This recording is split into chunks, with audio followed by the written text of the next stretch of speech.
अदिति बात कर रही थी एविडेंसेस की, कुलभूषण यादव एक जिंदा और जीता जागता एविडेंस हमारे पास मौजूद है। तो फिर आईसीजे ने आपके नापाक मंसूबों पर पानी क्यों फेर दिया? जो भारत के आईसीजे ने आपके नापाक मंसूबों पर पानी कैसे फेर दिया, ये तो बताइए मुझे।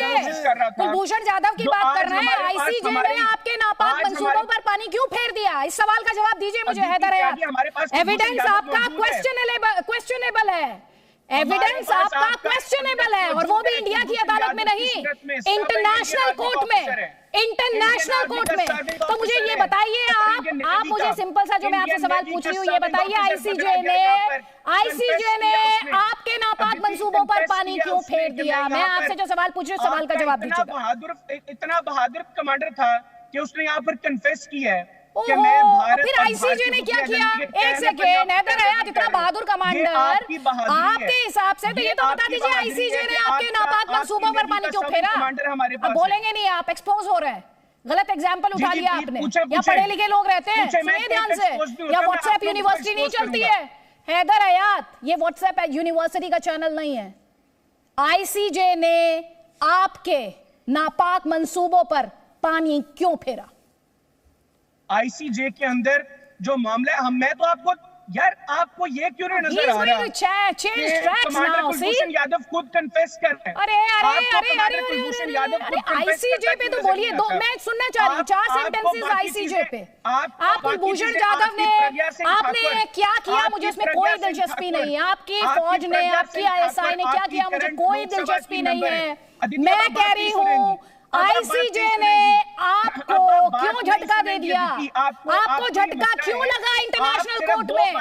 आप उस पर बोलेंगे नहीं हैदर हयात, 20 सेकंड में, इससे ज्यादा टाइम नहीं दूंगी आपको। आईसीजे पे बोलिए, मुझे जवाब दीजिए। आपको मसला है, आप बात नहीं सुनेंगी। आपकी बात मैं आपका प्रोपेगेंडा थोड़ी सुनूंगी।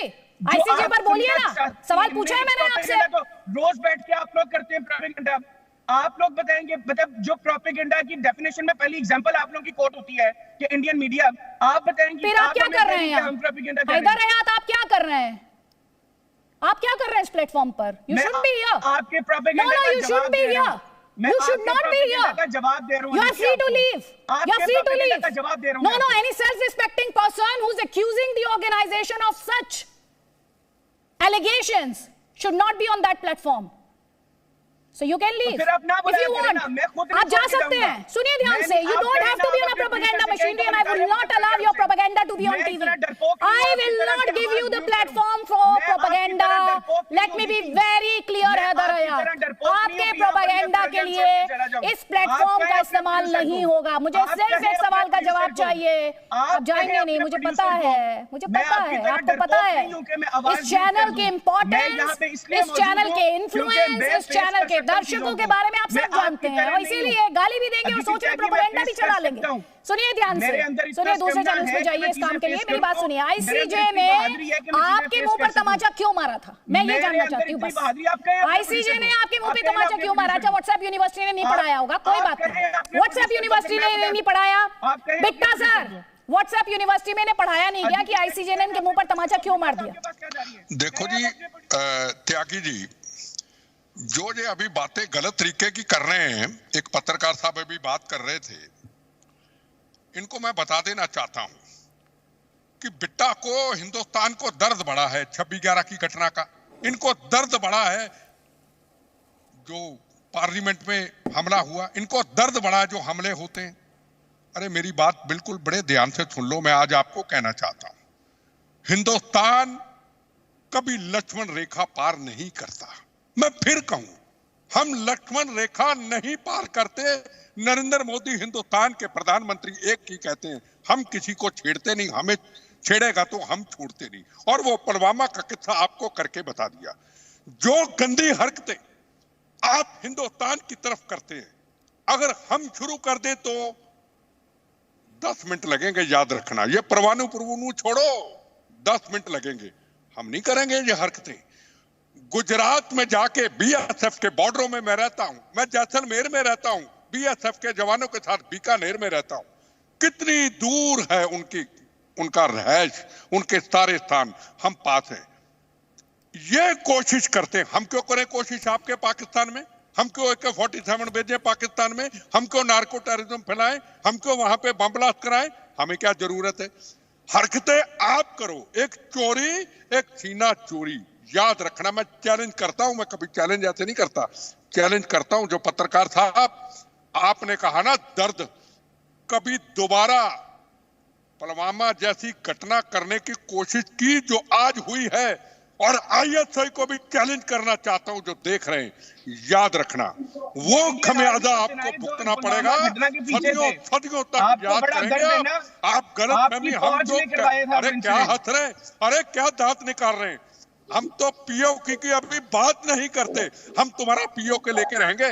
याद रखना, यह हिंदुस्तान का प्रधानमंत्री आज का नरेंद्र मोदी है, हम उसकी पार्टी के नहीं है। हमारा वो योद्धा है जिसने आकर के सीमाओं की रक्षा, जिसने आके डिफेंस पॉलिसी, जिसने आके फॉरेन पॉलिसी, जिसने दुनिया में एक नाम बनाया है। बराक ओबामा जी ने क्या कहा था, पाकिस्तान फैक्ट्री है आतंकवाद की, क्या कहा था। उसके बाद राष्ट्रपति ने, ये आतंकवादियों का सबसे बड़ा अड्डा है। ये दुनिया कहती है कि पाकिस्तान आतंकवाद की सारी सबसे बड़ी फैक्ट्री है, हम तो बाद में कहते हैं। कभी भी चैलेंज है आपको, ठीक है, ठीक है। अब जल्दी से कमेंट यहाँ पे आरिफ अब्बासी, कभी पहल करके देखना, आरिफ अब्बासी, हम तुम्हें बताएंगे। आरिफ अब्बासी, हर हिमाकत, हर गुस्ताखी पाकिस्तान को महंगी पड़ी है, लेकिन जो गलतियों से सीख जाए शायद वो पाकिस्तान नहीं है। देखिए, मेरी बात सुने, ऊंचा बोलने से, गैर दलाइल के बात करने से आपकी बात में वजन नहीं आ जाता। बात दलाइल के साथ करनी चाहिए और इस तरह करनी चाहिए कि किसी की समझ में भी आ सके। गुलभूषण सिंह यादव यहाँ पाकिस्तान में फूल बेचने आया था और उसके बाद इंडिया का जो थप्पड़ क्यों मारा पाकिस्तान को, अवाम को, अपने ही अवाम को जो करने आए थे वो छोड़ दीजिए, ICJ ने थप्पड़ क्यों मारा था पाकिस्तान को, चाहे सिख बिरादरी हो या सिख बिरादरी की बात आप कब से करने लगे भाई, आप देख लें आपका क्या हाल है। ना ना ना, सिख बिरादरी की बात आप करने लगे, सिख बिरादरी की बात आप कर रहे हैं। पंजाब में जुल्म छुपाएंगे, नहीं, आरिफ अब्बासी जी जरा सुने मेरी बात, आरिफ अब्बासी जरा मेरी बात सुन ले, जरा से सुने मेरी बात, सुने। मैं आपसे एक बात कहना चाह रही हूँ, एक बात जानना चाह रही मैं आपसे, सुने तो सुन तो लीजिए, सुन लीजिए ना, सुन लीजिए। सिख बिरादरी की बात आरिफ अब्बासी साहब आप कर रहे हैं, आप जिनके देश में फोर्सफुल कन्वर्जन कराया जा रहा है सिखों का। और अभी कुछ दिन पहले बलिदान दिवस था सर, आप जानते हैं बलिदान दिवस क्यों मनाया जाता है? त्यागी जी 2 मिनट, एक सेकंड रुकिएगा, मैं देती हूँ बिट्टा साहब, आप जानते हैं क्यों मनाया जाता है? गुरु तेग बहादुर का नाम सुना है आपने? मैं बताऊं, एक सेकंड रुक जाइए बिट्टा सर, एक सेकंड, मैं जानना चाहती हूँ, सिख बिरादरी की बहुत चिंता है, एक सेकंड रुक जाइए। आप जानते हैं गुरु तेग बहादुर साहब का नाम सुना आपने? गुरु तेग बहादुर जी का